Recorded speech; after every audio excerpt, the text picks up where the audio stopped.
আওয়ামী লীগ যদি কেন্দ্রীয়ভাবে চিন্তা করে, আমার অ্যানালিসিস বলে তাদের ভোট জামাতে যাওয়াটা তাদের জন্য ভালো টেকনিক্যালি। কারণ হচ্ছে বিএনপি খুব পাওয়ারফুল হয়ে যদি ক্ষমতায় আসে এবং বিএনপি যদি ওই পাওয়ারফুল অবস্থায় থেকে তারা বাই এনি চান্স দেশ ভালো চালাতে পারে, খুব পাওয়ারফুল সরকার ছাড়া কিন্তু সামনে দেশ চালানো সহজ হবে না, আমি এটা একটু পরে বলছি। সেটা আলটিমেটলি একটা খুবই স্টেবল, খুবই গুড গভর্নেন্সের বা মোটা দাগে গুড গভর্নেন্সের যদি সরকার হয়, সেটা আওয়ামী লীগের ফিরে আসা সহজ হবে না, কঠিন হবে। কিন্তু এখন প্রশ্ন হচ্ছে জামাতকে কি দেবে? জামাত চেষ্টা করছে, আমরা খেয়াল করেছি, মানে জামাত অলমোস্ট কোনো মামলা করেনি, ওদের এই প্ল্যানগুলো মাথায় আছে। আমি জামাতের একজনকে জিজ্ঞেস করেছি, আপনারা তো এত অত্যাচার নির্যাতনের কথা বলেন, বিচার তো দরকার, আপনারা মামলা এত করেননি কেন? বিএনপির লোকজনই মামলা করেছে, এর মধ্যে কিছু বাজে ব্যাপার আছে, অন্যায় মামলা হয়েছে, সকল মামলা বাণিজ্য হয়েছে, কিন্তু মামলা তো বিএনপির লোকজন করেছে। জামাত এখন তাদেরকে সাপোর্ট দিচ্ছে, লিগাল সাপোর্ট দিচ্ছে, তাদের ফ্যামিলিকে দেখাশোনা করছে ভোট আনার জন্য।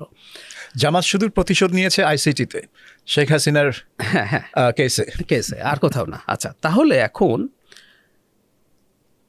মানে যদি কথার কথা আমরা এইভাবে যদি চিন্তা করি যে শেখ হাসিনাও বলছেন তোমরা সবাই জামাতকে ভোট দাও, কথার কথা হবে? উত্তর হচ্ছে না।